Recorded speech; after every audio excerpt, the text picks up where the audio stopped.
ఇన్ఫోసిస్ అంటే ఒక కంపెనీ మాత్రమే కాదు, ఇది ఒక బ్రాండ్ అనే చెప్పాలి. 1981 టైంకి మన ఇండియా ఎకనామీ చాలా దారుణంగా ఉండేది. ఒకవైపు పాకిస్తాన్ మరియు చైనా లాంటి దేశాల్లో చాలా యుద్ధాలు జరిగేవి.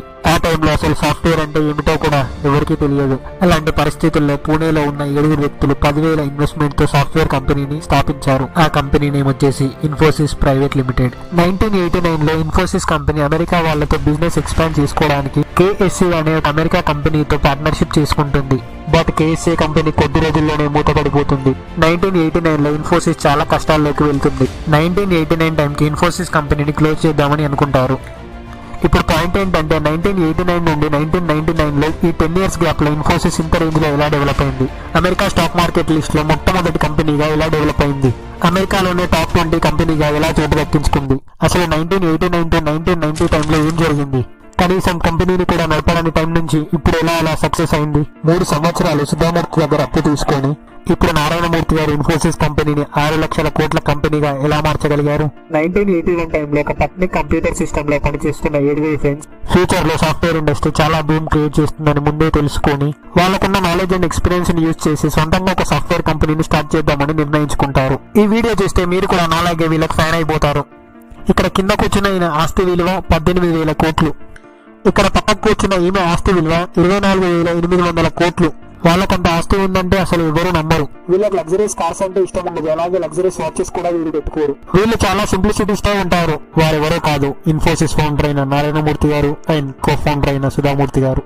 ఒక చిన్న ఆలోచనతో మొదలై ఇప్పుడు ప్రపంచంలోనే అతిపెద్ద IT కంపెనీగా మారింది.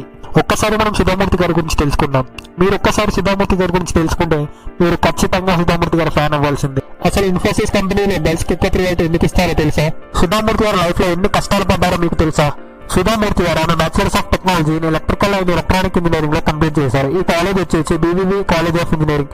ఈ కాలేజ్ కర్ణాటకలో ఉంటుంది. అక్కడ 100 మంది అబ్బాయిలు ఈమె ఒక్కతే అమ్మాయి. ఈమె కాలేజీలో ఎన్నో అవమానాలు మరియు ఎన్నో హీరోలను ఎదుర్కొంది. మొదట్లో అక్కడ అబ్బాయిలు ఆమెను కామెంట్ చేసి ఏడిపించేవారు. కానీ ఆమెకు చదువులో గోల్డ్ మెడల్ రావడంతో అప్పటి నుంచి ఆమెను అందరూ గౌరవించడం మొదలు పెట్టారు. ఆమె చదువు కంప్లీట్ అయిన తర్వాత ఒక న్యూస్ పేపర్ లో టాటా లోకోమోటివ్ జాబ్ డిస్క్రిప్షన్ ఉంటుంది. దాని కింద ఏముంటుందంటే ఈ జాబ్ కి ఆడవాళ్ళు మాత్రం అప్లై చేయకండి అని ఉంటుంది. దాంతో సుధామూర్తి గారికి చాలా కోపం వస్తుంది. ఉద్యోగంలో ఆడవాళ్లకు ఎందుకు ప్రాధాన్యత ఇవ్వడం లేదు అని చాలా బాధపడుతుంది. GVD టాటా గారికి ఒక కంప్లైంట్ ఉత్తరం రాసింది. విలువలతో నడపబడుతున్న టాటా కంపెనీ గారికి ఆడవాళ్ల మీద ఎందుకంటే చిన్న చూపు అని రాస్తుంది. కొన్ని రోజుల తర్వాత ఆమెకు ఇంటర్వ్యూకి రమ్మని ఒక ఉత్తరం వస్తుంది. అమ్మాయిల ఫ్యాక్టరీలో ఎక్కువసేపు పని చేయలేరు అని, అందుకే ఆ న్యూస్ పేపర్ అలా పెట్టాము అని చెప్తారు. అప్పుడు సుధామూర్తి గారు, మీరు చెప్పింది కరెక్టే సార్, కానీ ఎవరో ఒకరు మొదటిసారి అవకాశం ఇవ్వకపోతే ఆడవాళ్ళ గ్రోత్ అనేది తగ్గిపోతుంది కదా సార్ అని చెప్తుంది. ఇప్పుడు మనం చూసినట్టయితే ఇన్ఫోసిస్ కంపెనీలో 40% అమ్మాయిలే ఉంటారు. ఆమెకున్న కాన్ఫిడెన్స్ అండ్ ఆమెకున్న ఇంటెలిజెన్స్ చూసి ఆమెకు టాటా టెలికోలో ఉద్యోగం ఇస్తారు. అలా టాటా టెలికోలో చేరిన మొట్టమొదటి మహిళ సుధామూర్తి గారే.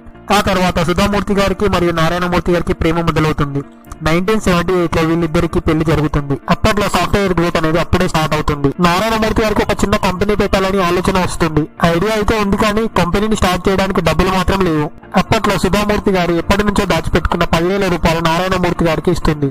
దీంతో పాటు అతని స్నేహితులు 6 కలిసి ఇన్ఫోసిస్ కంపెనీని స్టార్ట్ చేస్తారు. ఈ 6 అమెరికాలో ఉండేవారు. ఇతర ప్రాజెక్ట్స్ కంప్లీట్ చేసి డబ్బులు సంపాదించేవారు. నారాయణమూర్తి గారు ఇండియాలోనే ఉండి కంపెనీకి కావలసిన అనుమతులన్నీ తీసుకుంటూ ఉండేవారు. ఆ రోజుల్లో కంప్యూటర్స్ ఫోన్స్ ఉంటే లగ్జరీగా ఫీల్ అయ్యేవారు. అప్పట్లో ఒక కంప్యూటర్ ని ఇంపోర్ట్ చేసుకోవాలన్నా పర్మిషన్ ఉండేది. ఎలా అయినా కంప్యూటర్స్ ని కొనడానికి పర్మిషన్ కోసం ఢిల్లీకి 20 times తిరిగారు అంట. అలాగే కంపెనీకి టెలిఫోన్ లైన్ సంపాదించడానికి 2 years పట్టింది అంట. అంటే ఆ టైంలో బిజినెస్ స్టార్ట్ చేయడం ఎంత కష్టమో అని మనం అర్థం చేసుకోవచ్చు.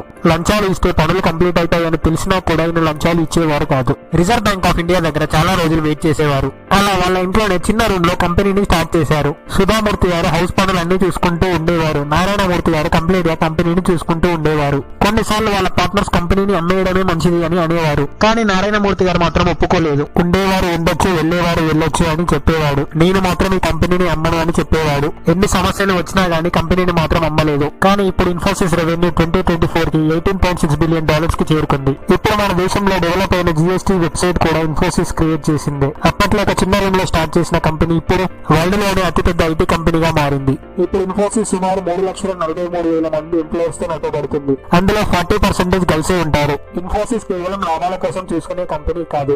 అందుకే ఇన్ఫోసిస్ 1996 లో ఇన్ఫోసిస్ ఫౌండేషన్ ని స్టార్ట్ చేశారు. ఈ ఇన్ఫోసిస్ ఫౌండేషన్ సుధామూర్తి గారు చూసుకుంటారు. మన ఇండియాలోనే ఈమె రిచెస్ట్ ఉమెన్ అంటే ఎవరో నమ్మరు, అంత సింపుల్ గా ఉంటారు. ఈమె డ్రెస్సింగ్ స్టైల్ చేసి చాలా మంది హేళన కూడా చేశారు అంట. ఈమె ఒకసారి లండన్ ఎయిర్పోర్ట్ లో ఫ్లైట్ ఎక్కడానికి క్యూలో నిల్చున్నారు. ఈమెను చూసి ఈమె ముందున్న ఒక మహిళ మీ బోర్డింగ్ పాస్ ఒకసారి చూపిస్తారా అని అడిగిందంట. ఎందుకని అడిగితే ఇది బిజినెస్ క్లాస్ వాళ్ళు నిల్చునే క్యూ లైన్ అని, నువ్వు ఉండవలసింది ఎకనామీ లైన్ అని చూపించింది అంట. కానీ సుధామూర్తి గారు మాత్రం ఏం మాట్లాడకుండా అక్కడ సైలెంట్ గా ఉన్నారు అంట. అప్పుడు ఇద్దరు మహిళలు ఈ లో క్లాస్ వాళ్ళతో మనం వాదించలేమని అంది అంట. కానీ ఇక్కడ విచిత్రం ఏంటంటే ఆ సుధామూర్తి గారిని హేళన చేసిన ఇద్దరు మహిళలు వెళ్లిన మీటింగ్ లో సుధామూర్తి గారే గెస్ట్. ఆ మీటింగ్ లో అమ్మాయిలు చూసి షాక్ అయ్యారు అంట. ఒక మనిషి అందం అనేది అతని సింప్లిసిటీ అండ్ కాన్ఫిడెన్స్ లో ఉంటుందని సుధామూర్తి గారు అన్నారు అంట.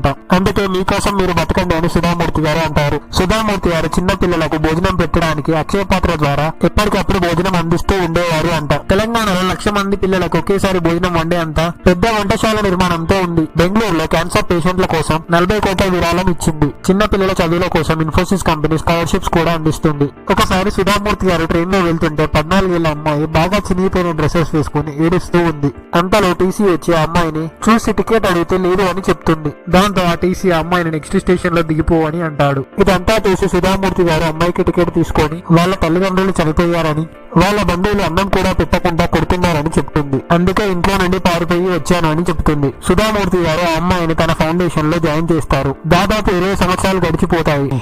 సుధామూర్తి గారు ఒక కాలేజీలో లెక్చర్ ఇవ్వడానికి అమెరికాకి వెళ్ళినప్పుడు ఒక హోటల్లో ఆమె తిన్న భోజనానికి ఎవరో డబ్బులు పే చేస్తారు. బిల్ ఎవరు పే చేశారని వెయిటర్ ని అడిగితే ఒక అమ్మాయిని చూపిస్తాడు. అప్పుడు సుధామూర్తి గారు ఆ అమ్మాయి దగ్గరికి వెళ్లి నా బిల్ ఎందుకు పే చేశారని అడిగితే ఎందుకంటే మీరు నా టికెట్ కి డబ్బులు పే చేశారు కాబట్టి దానికి కృతజ్ఞతగా నేను పే చేశాను అని చెబుతుంది. కానీ ఎవరో కాదు, సుధామూర్తి గారు 20 సంవత్సరాల కిందట ట్రైన్ లో కనబడిన అమ్మాయి. ఇప్పుడు ఆమె అమెరికాలో ఒక పెద్ద ఉద్యోగంలో స్థిరపడింది. ఒక చినిగిపోయిన డ్రెస్ వేసుకుని ట్రైన్ లో నుంచి ఇప్పుడు అమెరికాలోని ఒక పెద్ద ఉద్యోగం వరకు వెళ్ళిందంటే దానికి కారణం మన సుధామూర్తి గారే. ఇన్ఫోసిస్ కంపెనీని స్టార్ట్ చేసింది 7 మెంబర్స్ అయినప్పటికీ ఇన్ఫోసిస్ కంపెనీ అంటే మనకు నారాయణమూర్తి గారు మాత్రమే గుర్తుకు వస్తారు.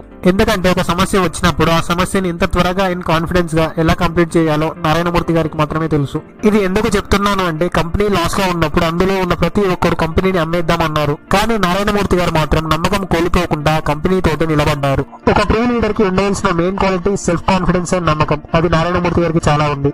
నారాయణమూర్తి గారు సంపదని క్రియేట్ చేస్తుంటే సుధామూర్తి గారు ఆ సంపదను ఇన్ఫోసిస్ ఫౌండేషన్ ద్వారా సమాజ సేవకు ఖర్చు పెడుతున్నారు. ఆదర్శ దంపతులకు వీళ్ళు నిజమైన ఉదాహరణలు. డబ్బు హోదా రాగానే విర్రవీగే ఈ సమాజంలో వీళ్ళు చేస్తున్న సర్వీస్ కి హ్యాట్స్ ఆఫ్. మీరు కూడా సుధామూర్తి గారు ఫ్యాన్ అయిపోయారు అనుకుంటున్నాను. మన రైజింగ్ సన్ ఛానల్ ప్రతి ఒక్కరి ఇంట్లో ఉండాలని కోరుకుంటూ, ఇంకా మీకు ఇలాంటి వీడియోస్ కావాలంటే లైక్, షేర్, సబ్స్క్రైబ్